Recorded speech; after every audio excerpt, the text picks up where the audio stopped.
এখানে regime change হয়েছে, একটা রেজিম চেঞ্জ অপারেশন হয়েছে। এখানে 2000 লোক শহীদ হয়নি, এখানে যা একটা চক্রান্ত হয়েছিল এবং হাসিনাকে উৎখাত করা হয়েছে। হৃদয় আমাদের ভারাক্রান্ত। আমি এই পুলিশে আজ 23 বছর একসাথে কাজ করেছি। কিছুদিন আগেও আমার থানায় ছিল, সে আজকে নেই। আসলে আমাদের পুরো পরিবার, আমার পুরো পুলিশ সদস্য, আমরা সত্যিকারের ট্রমাটাইজড। 15-20 জন পুলিশ সদস্যকে নির্মমভাবে আহত করলো, আমার ভাইকে মেরে ফেললো এবং মারণাস্ত্র সহ তারা আক্রমণ করলো।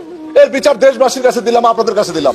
যদি মেট্রো রেলে আগুন না দেওয়া হতো, যদি পুলিশদেরকে না মারা হতো, তাহলে বিপ্লবটা তো সহজেই অর্জিত হতো না। জুলাই আন্দোলনে মেট্রো রেল ভাঙচুর এবং পুলিশ হত্যা সবই ছিল সমন্বয়কদের ষড়যন্ত্র। সমন্বয়ক হাসিবুল এই কথাটি পূর্বে প্রকাশ করলেও এবার তাদের এইসব ষড়যন্ত্রের কথা আবারও প্রকাশ করেছেন উপদেষ্টা মাহফুজ আলম। এখানে রেজিম চেঞ্জ হয়েছে, একটা রেজিম চেঞ্জ অপারেশন হয়েছে। এখানে 2000 লোক শহীদ হয়নি, এখানে যা একটা চক্রান্ত হয়েছিল এবং হাসিনাকে উৎখাত করা হয়েছে। এই যে উনি এত হিউম্যান রাইটসের কথা বলেন, এখানে যে 3000 পুলিশ মারা হয়েছে, সেটা নিয়ে কি প্রসিকিউশন কোনো কথা বলে? তাদের কি হিউম্যান রাইটস নাই?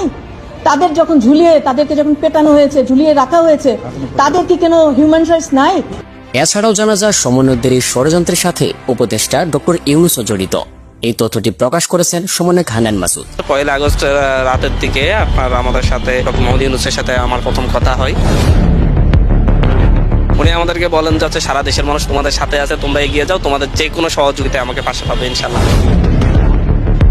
তিনি বলেন ডক্টর ইউনূসের সাথে তাদের আগে থেকে যোগাযোগ ছিল।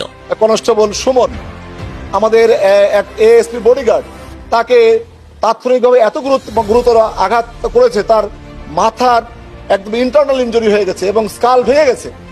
সামান্য কোটা আন্দোলনকে যারা সরকার পতনে রূপ নিতে সাহায্য করেছে, তাদের কেন এখনো বিচারের আওতায় আনা হচ্ছে না? আমার এই 15-20 জন পুলিশ সদস্যকে নির্মমভাবে আহত করলো, আমার ভাইকে মেরে ফেললো এবং মারণাস্ত্র সহ তারা আক্রমণ করলো। এর বিচার দেশবাসীর কাছে দিলাম, আপনাদের কাছে দিলাম। পুলিশের সাথে ছাত্রদের শত্রুতা ছিল একটি দলের চক্রান্ত। সেই চক্রান্তের মাধ্যমে শত শত পুলিশ এবং ছাত্রদের জীবন দিতে হয়েছে। তাই তো এইসব পুলিশ হত্যার বিচার চেয়েছেন এবার পুলিশের আইজিপি। এক পর্যায়ে এটা আসলে কোটা বিরোধী আন্দোলন ছিল না।